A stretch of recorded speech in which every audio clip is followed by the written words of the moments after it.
episode of Baking. Today we're going to make cherry scones, and first of all we're going to start by turning on the oven. So there we go, round to 180 and we're done. Right everyone, before we start baking and before we touch any ingredients, it's very important to wash your hands. So quickly wash your hands.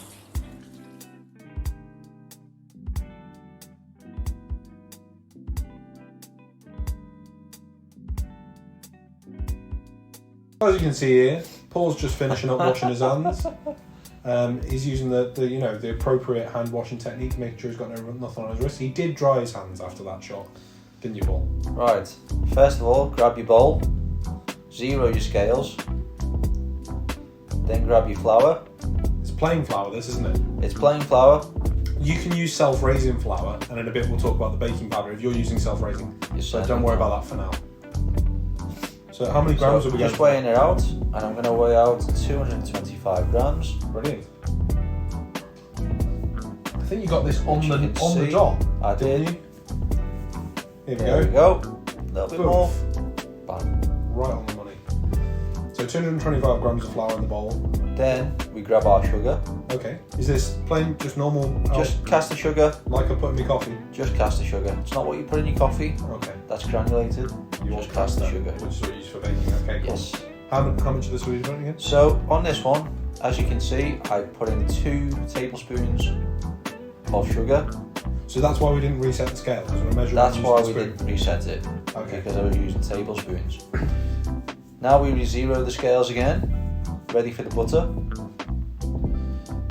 And then you can cut the butter with a knife to make it easier to just take off a slice. You want about 50 grams of this, don't you? About 50 grams. You went a little bit over. I think it was a bit, yeah, I went a little bit over, it doesn't really matter. As long as you're around that mark. Around that mark. Or obviously always a little bit extra, never too little. So here's the baking powder.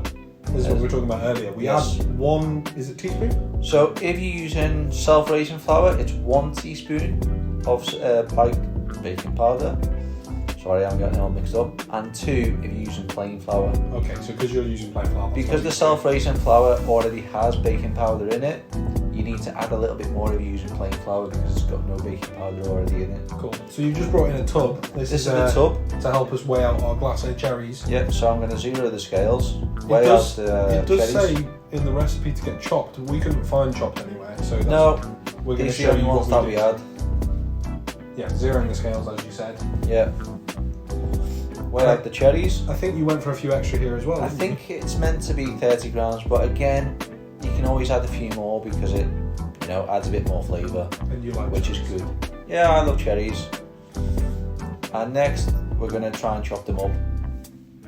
So here's me grabbing my chopping board and knife. Now, if you're not good at chopping or you don't feel confident, it might be best to ask someone who can safely do the chopping for you. Correct. At this point, because you don't really need to do the chopping. You could just have someone chop them and put them in a tub for you. Yep. But if you are going to chop them, or ask someone to, you're going to show us how big of a chunk we want, aren't you? Yeah. And also, if you wanted to stop your chopping board from moving around, as you can see, mine's moving around. Usually, I put a tea towel under the chopping board because it stops the chopping board from moving. That's a good tip. Which helps you from having an accident. Yeah, the last thing you want to do is slip. Exactly. Yeah, there you go. There's your chopping board spinning around now. Exactly. Spinny, spinny, spinny. Luckily I'm quite good with a knife. Lots of experience. So we're just going for rough chunks here, aren't we? We're not trying to get anything the same. I mean, ideally I'd like it a little bit smaller, but do it quite sticky. Right. But roughly, this is, you'll see in a minute, because I went a little bit too high. That's about the right size you want it. So a sort of centimetre squared. Yeah. Thereabouts. Yeah. If we want to be precise about it. So we're going to put that off to one side. What's about to happen now? So next, I get the jug, grab the milk, weigh it out. As you can see, I'm putting to 100, but roughly I want 75 grams. 75 mils. We were saying we had a 50 line and 100, so we were going for halfway between those two lines. Yeah. So we're going just between that. So yours might have a 75 mil, but it might not. Again, if you're a little bit over or a little bit under, it'll be fine. Cool. And now with the egg? Get the egg, crack the egg in. Is this a medium egg, a large egg? This was a large egg, I think. But it does just say one free range egg on the recipe. So you've got your egg, you've got your mixture from earlier that you measured out. And then what we're going to do is grab in the cherries as well. So we've got all ingredients ready to go. Okay, cool. And then, as you can see, I'm just going to try and crumble the butter into the flour and the sugar. And what we're trying to do is just incorporate the butter with the sugar and the flour and make little breadcrumb style crumbs. And this definitely is best done with your hands, isn't it? It is. You can't use a spoon. It's better because it gets the air in between all the ingredients. So you want as much air in between it. So that's why you have to do it with your fingertips. Could you use a food processor, like a big stand mixer? You could use a food processor because that would do the same. So it would break it all up and get all the air into it.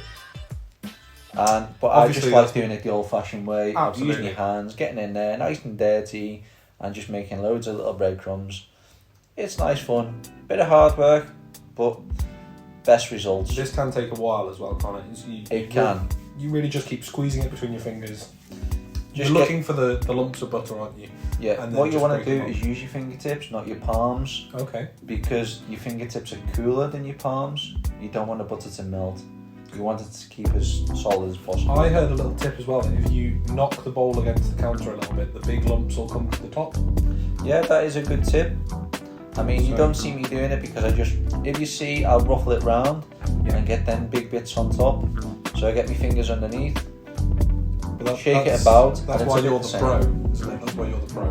Yeah, I wouldn't go that far, but I've got a bit of experience. But that's okay. So we can give it a knock. We can just have a feel round. We just got to make sure there's no big lumps of butter. No big lumps. And we're going for a consistency like wet sand or breadcrumbs or something. Yeah, well, just sandy like sort of texture. Yeah, just so there's no big chunks of butter left. Definitely not. Mixed together nicely. So we mix it all together. As you can see, we left this purposefully uncut. It's not sped up. There you go. It takes a good while. That's roughly about what you're looking for. Something that looks a bit like that. Perfect. And then we're magically going to wash your hands now. Are you ready? 3, 2, 1. Disappear. There we go. Hands also, I cleaned my top because the apron disappears. Magic. So you're going to mix the egg and the milk together with the flour. So what I want to do is try and incorporate the egg and the milk together, ready to go in. So use a fork to just mix it together. You just want no lumps of egg, right? You want it to be as smooth as possible. You just want all your mixes to be nice and smooth. Cool. So then you're ready to go to pour in the egg and milk Didn't you have into your half flour. that time, right? I had a little bit at first because you don't want to overdo it. This is where you can bring in a spoon and just gently mix it together. So you just incorporate the wet ingredients with the dry ingredients. Just give it a nice little mix, and as you can see, it still looks quite dry. So I'm going to add the next bit of milk and egg. In just a moment. In just a moment. There we go. There we go. There The timing was almost spot on there. It's almost like you were the one who made this. And then just mix the rest of the mixture in. Obviously, if it looks like it's going to be too wet, keep a little bit of the egg and milk mixture to behind. So we want it to stick together, like kind of lumpy, almost. Yeah. So it's not too wet like cake. You want it to be like dryish but a little bit wet. Yeah. You'll see in a minute that it looks. See, it's not sticking to my hands when I take it off. You'll see in a minute. It is a little bit, but yeah. There you go. So you want it to be like a shaggy ball of dough. Yeah. Right. And this is where you need to get your hands in again, nice and dirty. So just knock it all off your spoon. So you don't want to waste anything. Those of you who are watching the video now might know already, but I'm going to tell you that Paul is a bit of a perfectionist. So I was filming this, telling him, just leave the blooming spoon alone. It's fine. And he spent like 5 minutes trying to get the batter off the spoon. Yeah, I don't like waste. We're going to add the cherries. I'm going to add the cherries first. Cool. Get all those cherries get off all the cherries off. So you don't want any if waste. you've asked someone to chop it for you, you probably wouldn't use a knife at this point. You just use a spoon. Exactly. Or use your hand. Or you just drop it in straight out the bowl. Brilliant. And then you just want to get your hands back in there and just gently, with your fingertips again, try and incorporate them cherries so you're getting a nice even mixture of cherries. You're sort of folding it together. Yeah. And then you'll just feel it come together. See, it's not too sticky, it's not sticking to my hands, it's still quite dry, it's almost perfect though. It's firming up at this point, yeah? Yeah. So you'll see it's not sticking to my hands. You're just mixing it together. Now you can use your palm to just knead it together. to make sure you're getting an even mixture of the cherries and the scone, well, the batter mixture. Is that what you're looking for? You're looking for the point at which the cherries are kind of evenly spread out. Yeah. And the whole thing is coming together quite nicely. So you don't want big clumps of cherries in one end and no cherries in the other one. You want them to be evenly spread around the Playing dough. with your fingers, which usually means we're about to change what we're doing. Yep, the bowl's gone off to one side. Get rid of the tea towel. Okay, and we've got a clean surface already, but if your surface isn't clean, make sure you clean it. Yep. Now we grab some flour, just to flour the surface. So we've got plain flour. That could you use self-raising flour if that's what you already have? You could do. It doesn't make a difference at this point. It's just to stop it sticking. You're stopping it from sticking to the work surface, basically. Cool. So give it a little rub out. Yep. Grab your dough. Put it down on the work surface. As you can see, I wanted to fold it in a bit more because I wasn't happy with the cherries. We weren't evenly spread out. Right. So I just wanted to work it a little bit more. So if you can see a big chunk of cherries, feel free to kind of mix it around a bit more. Yeah. And now your dough is looking more grade. Cool. It looks a bit more evenly spread out. There's not cherries just one end and on the other end. And then just make a nice ball. I didn't realise I went too far with this. Oh, you took a little while about it, but that's okay. What we I could just do at wanted this to moment... make sure they were nicely spread out. There you go. There's your ball of dough. By the way, for those of you who don't know, so this is Baking with Paul, and obviously I'm here with Paul. I'm Jack. Most of you might know me from the quiz or something else. There's a lovely ball of dough, by the way. Are you about to do the... I am. I'm about to grab the rolling pin. rolling pin? There we go. And then you just want to roll it out so it's about 1/2 inch thick, roughly. Right. Again, it doesn't matter because if you want them bigger, like taller, make them a bit thicker. Right. It's up to you. I mean, this is a rough estimate. Obviously, if they're a bit thicker, bake them for a bit longer. Cool. But at this, yeah, and then you get your cutter, Yeah. cut them out. So this one, I think I only get 3 out of it. Yeah. So you take them 3 out. And here's the bit I didn't realise. Pull the outside bits away. Don't try and pull the ones that you cut out. No, that's an amateur move. Right, absolutely. All the pros take away this. But I don't cook, so here's your baking tray. There's your baking tray, and what you want to do is line it. So I'll grab the greaseproof, Greaseproof because paper. you don't want them to stick to your tray. That's a disaster, because it makes it hard to get them off. Grab your scissors, There we and are. then cut it to the size of the tray. And now roughly. it doesn't matter if it's perfect. It Doesn't need to be perfect. It just needs to cover the bottom of the tray and stop them from sticking. Yeah, just as best as you can. Roughly about that Look, so yours size. doesn't all work yet. That's No. fine. And then you just grab your scones, put them onto the baking tray. They might stick a little bit at this point, but that's okay, They right? might, if you just tease them up with your fingers, they should come up. And that's why you flour your surface, because it won't let them stick. I think you were just pointing out as well to leave space between them in case they kind of puff up and stick together. Make sure you leave a little bit of space between them. And then you're reworking the dough. You're just going to repeat what you did before. Yeah. And with scones, it's important not to rework your dough too much. Right. Usually you're supposed to only re-roll it 2 or 3 times. That's why we can see those creases there, but you're just going to live with those. Yeah. Because if you move it around too much, you're going to melt the butter. It's not going to work properly. Exactly. You lose some of the air as well. Okay. So again, take away the outside, grab your scones, stick them on the baking tray, like so. It should roughly make about 8. Now, if you don't have a cookie cutter, you might have been panicking until this point. We're about to show you what you could do if you didn't have one. Just, yeah. Paul's going to roll them into a rough ball. He just split the rest of the mixture because there's no point rolling it out. Roll it in your hand. Roll it around. Maybe don't even roll it that much. Yeah. And just make Just a rough flatten it round shape and flatten it. Yeah. I call these rough scones. Yeah, I mean, you're going to see when they cook, it's not going to look the same as the others. It's not going to look as pretty, maybe, but a lot more rustic. And This was the way my mum used to do it. they taste just as good. They're just as good. They don't have the natural cut in the middle, as you'll see. So there we are. Look at those lovely scones Ready to go in the oven. in a few moments. And here we come. So we're over by the oven now, which was preheating from the beginning of the video. You've got milk, which Milk. you could use for this step. But You prefer could an use egg. it to glaze your scones, but I like to use an egg. Right. So just put your egg into the bowl, grab your fork, give it a little whisk, like so. Just so it's again combined. Yeah. You don't want any lumps of yolk or white. I Basically mean, you want it as combined again, as possible. if you wanted it to be really rich, just use the yolk. Right.